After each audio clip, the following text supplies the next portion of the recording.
bagaimana waktu sholat subuh? Beberapa ustadz yang saya dengar di YouTube, kalau di Indonesia terlalu cepat 20 menit dari waktu ketentuan pemerintah. Apakah sholat kita sah apabila mengikuti waktu tersebut? Dan apabila kita berpuasa, apakah kita tidak mengikuti ketentuan pemerintah? Baik. Sekali lagi di sini ada khilaf terkait masalah penentuan waktu sholat subuh. Apakah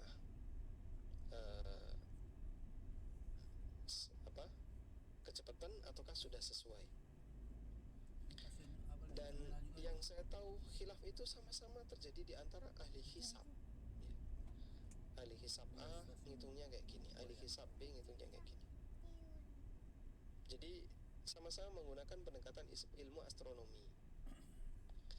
Nah, karena itu wallahu ta'ala alam, kembali kepada masing-masing individu. Saya tidak melakukan tarjih yang kuat yang mana. Wallahu alam, karena masing-masing juga punya alasan. Misalnya kita perlu melakukan tarjih dengan melihat masing-masing pendapat.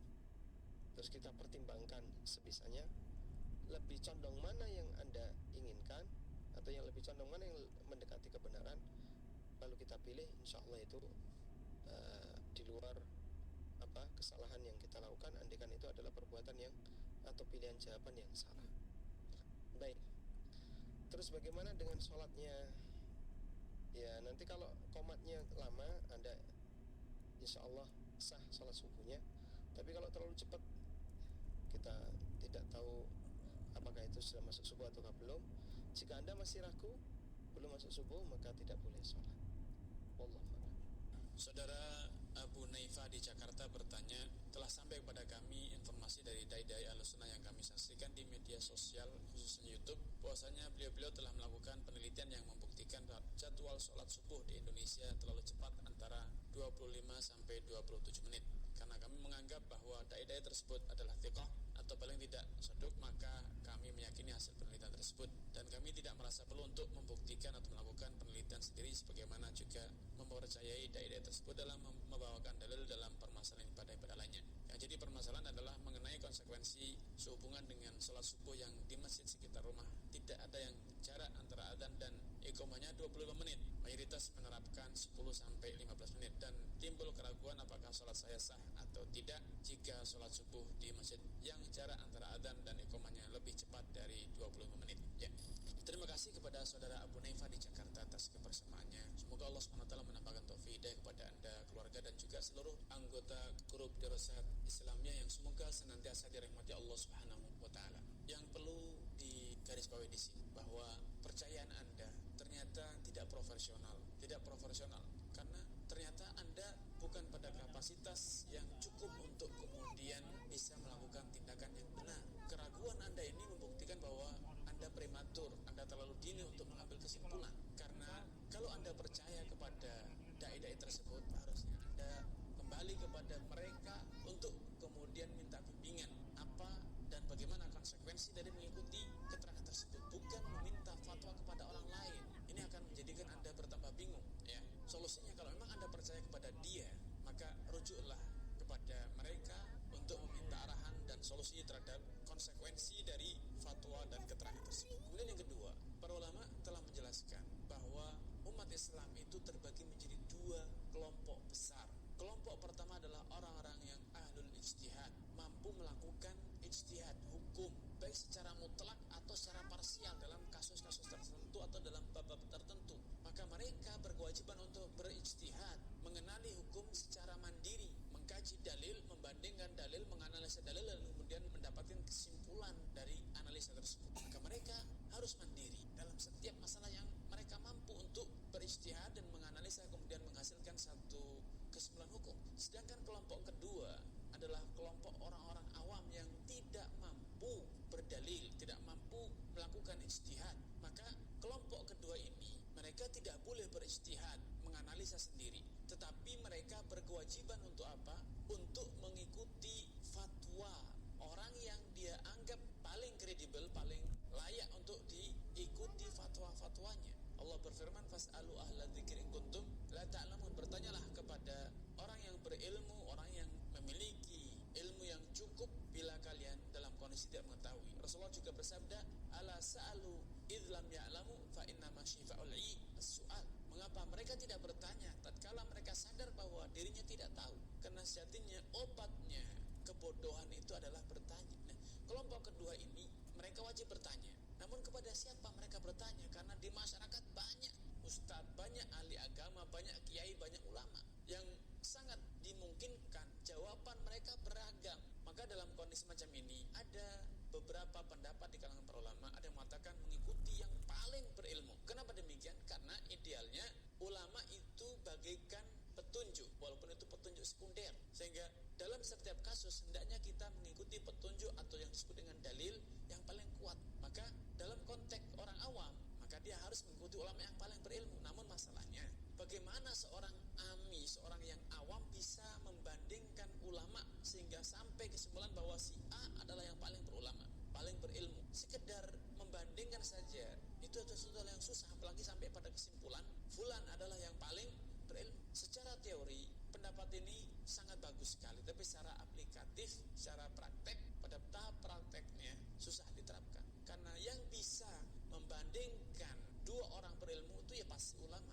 Dan yang bisa membandingkan bahwa fulan dan fulan itu sama ilmunya atau salah satunya lebih berilmu, minimal orang yang selevel dengan mereka atau bahkan lebih luas ilmunya dibanding mereka berdua. Makanya dalam hal ini wallahu ta'ala dalam penjawaban ataupun pendapat yang lebih logis dan realistis adalah masing-masing dari orang awam itu berusaha mencari yang terbaik, paling berilmu menurut kapasitas masing-masing, walaupun bisa jadi penilaian tersebut tidak tepat. Karena itu saya sarankan kepada Anda untuk bertanya, mencari orang yang menurut Anda paling berilmu, dan kemudian ikutilah, agar Anda tidak terombang-ambingkan dengan fatwa, tidak terombang-ambingkan dengan jawaban para ulama, kemudian Anda bingung dan akhirnya Anda merasa susah, dan akhirnya Anda na'udzubillah futur, meninggalkan agama, meninggalkan ilmu, tidak lagi mau belajar. Kenapa? Para ulama, para ustadz membingungkan. Ini karena sikap Anda yang kutu loncat dari satu ulama ke ulama lain tanpa etika yang benar, tanpa adab yang benar. Dan yang ketiga, dalam masalah penentuan sholat subuh, maka ini bukan ranah fatwa, ini adalah ranah praktek. Idealnya seorang muslim, setiap muslim berusaha untuk mengenali tanda-tanda masuknya waktu dan berakhirnya waktu sholat. Kenapa? Karena penentuan waktu sholat itu Allah kaitkan dengan hal yang kasat mata, yang bisa diidentifikasi, bisa dikenali oleh semua orang, yang alim ataupun yang tidak alim. Siapapun yang memiliki kemampuan pandangan, maka dia bisa jadi orang awam lebih tajam pandangannya dibanding ulama. Kenapa? Justru kita seakan-akan ini menganggap ini suatu ranah fatwa, padahal bukan. Ini adalah ranah praktek yang bisa jadi orang awam lebih pandai, lebih tajam pandangannya dibanding orang berilmu. Karena itu saran saya, berlatihlah mengenali tanda-tanda masuknya waktu sholat. Silakan Anda bangun pagi, cari tempat yang sunyi, tempat yang jauh dari sorotan lampu. Kemudian di pagi hari Anda amati arah timur, apakah sudah mulai muncul semburat kemerahan yang menandai itu adalah fajar shadiq atau masih gelap kuning. Sehingga ini tidak bisa dijawab secara general. Dan kemudian yang keempat, generalisasi fatwa atau jawaban sikap dalam masalah ini tidak tepat. Karena awal waktu sholat itu terpengaruh dengan kondisi daerah. Daerah dataran tinggi tentu lebih cepat menyaksikan apa? Terbitnya fajar dibanding orang yang tinggal di dataran rendah.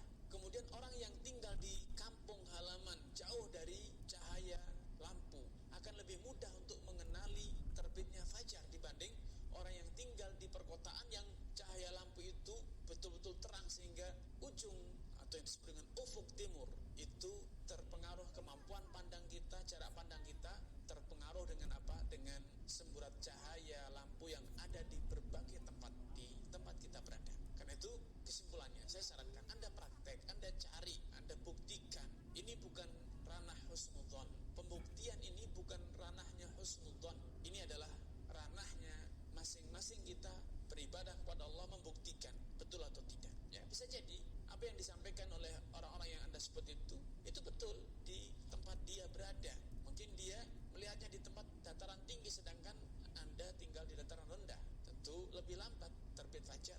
Bahkan saya pernah membaca keterangan dari salah satu orang yang mempersoalkan terbitnya fajar.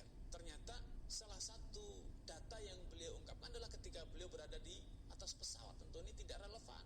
Dan data-data yang disuguhkan seringkali data-data yang berada di pantai, ya, tentu tidak relevan untuk digunakan sebagai acuan bagi orang yang tinggal di pegunungan ataupun sebaliknya. Wallahu ta'ala a'lam.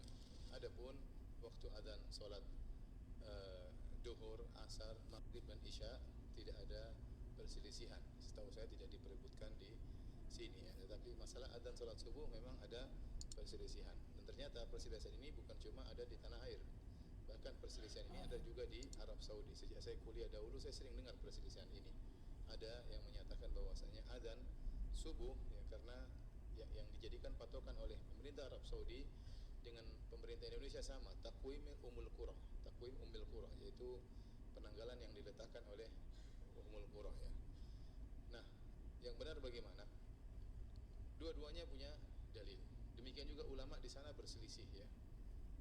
Para ulama kibar seperti Syekh Shalih Al Fauzan, kemudian Mufti Kerajaan Arab Saudi Syekh Abdul Aziz Al Syekh, dan sebelumnya juga Syekh Abdul Aziz bin Baz rahimahullahu taala, kemudian juga Menteri Agama Syekh Saleh bin Abdul Aziz Al Syekh. Demikian juga banyak ulama mengatakan bahwasanya waktu yang ada sekarang ini sudah tepat. Bukan kecepatan tapi sudah tepat. Sebagian ulama yang saya tahu seperti Syekh Sa'ad Al-Khaslan ya menyatakan bahwasanya waktu yang ada sekarang azannya itu kecepatan 15 menit atau lebih daripada itu ya. Terus yang benar yang mana? Yang benar ya, kalau mau tahu benar tentunya kita harus praktek mana yang lebih benar, dan dua-dua sumbernya terpercaya ya. Tetapi kalau antum tanya kepada saya lebih condong kepada pendapat ulama kibar Shalih Fauzan, kemudian Syekh bin Baz ya. Tentunya mereka tatkala membenarkan takwim Ummul Qura, mereka tidak sembarang. Mereka tentu punya tim untuk mengecek fajar muncul kapan. Takwim Ummul Qura yang sekarang dipakai di tanah air dan juga di Arab Saudi menyatakan bahwasanya jika matahari letaknya minus 20 derajat sebelum terbit ya, maka sudah nampak fajar shadiq ya. Dan ini yang diperdebatkan oleh sebagian orang, sebagian astronom. Kata mereka minus 20 belum kelihatan fajar shadiq ya. Harus ditambah lagi entah minus 17 ya, semakin mendekat ke arah cakrawala, minus 20, minus 19, minus 18, semakin dekat cakrawala matahari semakin apa? Cahaya semakin kelihatan. Paham? Nah, apakah minus 20 derajat di bawah cakrawala sudah kelihatan fajar? Ini diperselisihkan. Pemerintah kita, pemerintah Indonesia dan juga pemerintah Arab Saudi mengambil hal ini bahwasanya minus 20 sudah kelihatan apa? Fajar. Sebagian ulama mengatakan tidak, harus dinaikkan entah minus 17. Setiap derajat itu 4 menit. Berarti kalau minus 15 berarti berarti kecepatan 20 menit. Kalau minus 16 berarti kecepatan 16 menit ya. Mereka yang mengatakan sekarang pun kecepatan, mereka pun berselisih kecepatan berapa menit ya. Hadirin hadirat yang dirahmati Allah Subhanahu wa taala, saya lebih condong kepada bahwasanya azan yang dikumandangkan sekarang sudah tepat. Kenapa? Pertama dari sisi itu pilihan para ulama kibar ya, ulama besar ya, bahkan Mufti Kerajaan Arab Saudi, kemudian Syekh Shalih Fauzan dan Menteri Agama Syekh Shalih Al Syekh, dan mereka orang-orang yang kita akui ilmu mereka dan kita akui ketakwaan mereka, dan mereka tentu tidak sembarang. Yang kedua, kalau kita lihat praktek dalam hadis-hadis Nabi, disebutkan Nabi SAW selesai sholat subuh itu ya, seorang baru mengenal teman duduknya. Kata dalam hadis, wa kana yanfatilu min sholatil ghadati hina ya'rifu rajulu jalisahu. Rasulullah SAW selesai dari sholatnya tatkala seorang baru mengenal temannya, teman duduknya. Jadi assalamualaikum warahmatullah, assalamualaikum warahmatullah, selesai sholat subuh dia baru kenal, oh kamu si fulan. Sebelahnya dia belum kenal ya. Jadi masih remang-remangnya sangat tinggi sehingga yang dikenal baru di sampingnya. Demikian dalam hadis yang lain, kana Rasulullah SAW yusalli al-fajr wa yashhadu ma'ahu nisa'un minal mu'minat mutalaffi'atin bimurutihinna la ya'rifuhunna ahadun minal ghalas. Rasulullah SAW salat subuh, ternyata ibu-ibu juga ikut salat subuh bersama Nabi SAW. Dan setelah selesai salat subuh tidak ada yang mengenal ibu-ibu tersebut. Mereka lihat ini perempuan, tetapi siapa ibu-ibu ini tidak ada yang kenal. Kenapa? Karena sangat remang-remang ya, la ya'rifuna ahadun minal ghalas. Tidak seorang pun yang mengenal ibu-ibu tersebut karena masih sangat remang-remang. Berarti Nabi selesai sholat subuh itu masih gelap, baru kelihatan bentuk tapi wajah belum apa? Kelihatan. Taib. Kalau kita praktekkan waktu kita sekarang adzan subuh jam berapa di Bekasi? 4.35 lah, 4.35. Nah, Nabi SAW setelah sholat subuh, setelah adzan subuh, beliau sholat 2 rakaat. Setelah sholat 2 rakaat, beliau sempat berbaring. Yattaji', sunnah Nabi SAW, beliau berbaring ya. Setelah itu baru kemudian dikomatkan, kemudian sholat. Paling tidak antara adzan dan iqamat mungkin sekitar 15 menit. Mungkin sekitar 15 menit. Taib. Sekarang komatnya kita mundurkan ya. Jadi 35 tambah 15 berapa? Atau 20 lah. 35 tambah 20 menit apa? 55. Kemudian Nabi SAW salat subuh yaqra ya bainal 50 ayat ila 100, antara 50 ayat sampai 100 ayat beliau baca. Kalau 50 ayat kira-kira 16 menit, 17 menit. Kalau 100 ayat kira-kira setengah jam, 35 menit. Taruhlah Nabi SAW baca 100 ayat salat subuh, berarti 35 menit. Nah, 455 tambah 35 jadi berapa? Setengah 6. Jadi setengah 6. Kira-kira setengah 6 kalau kita matikan lampu semua, kita assalamualaikum warahmatullahi wabarakatuh. Kira-kira di samping kita kenal nggak? Kenal, sudah kenal ya. Sudah kenal insyaallah. Setengah 6 itu sudah agak apa? Agak terang. Taruh lampu mati semua, insyaallah kita sudah kenal sebelah kita ya. Ini versi azan yang berlaku sekarang. Sekarang kalau kita coba kita pakai versi azan yang katanya kecepatan, berarti azannya kita tunda 20 menit. Kata mereka sampai 20 menit ya. Taib, harusnya azan 4.35 jadi 4 berapa? 4.55. Setelah itu tunggu qomat 15 menit. 45, 55 tambah 15 berapa? 5 lewat 10 atau 5 lewat 15 menit. Kemudian sholat setengah jam jadi berapa? 6 kurang seperempat. 6 seperempat kira-kira yang dikenal di samping apa seluruh masjid dikenal? Seluruh masjid mungkin dikenal. Jadi maka kita mengambil jalan tengah, ini disampaikan juga oleh sebagian ulama, karena kita sendiri tidak pernah praktek melihat fajar ya, maka untuk masalah bersahur kita ihtiyat, kita berhati-hati. Begitu adzan dikumandangkan kita berhenti, jangan kita nekat untuk makan dan minum lagi, karena bisa jadi ya memang adzan yang sekarang sudah tepat, dan kalau kita sudah tahu sudah adzan kita nekat makan dan minum berarti puasa kita batal. Tetapi untuk sholat maka kita tunda qomatnya 15 menit. Untuk hati-hati ya, sehingga tatkala kita qomatnya ditunda 15 menit atau 20 menit, maka dua pendapat sudah menyatakan sholat subuhnya sah. Tetapi kalau qomatnya baru 5 menit, pendapat kurang mengatakan sholat subuh nggak sah. Paham? Karena kata mereka sholat subuhnya, adzan subuhnya kecepatan 15 atau 20 menit. Maka untuk hati-hati kita qomatnya kita tunda berapa menit? 15 sampai 20 menit. Ini sempat terjadi heboh di Arab Saudi tentang khilaf ini, tetapi karena dari Kementerian Agama menyuruh untuk qomat 20 menit atau 25 menit, maka tidak ada khilaf lagi di antara mereka, karena qomatnya ditunda 25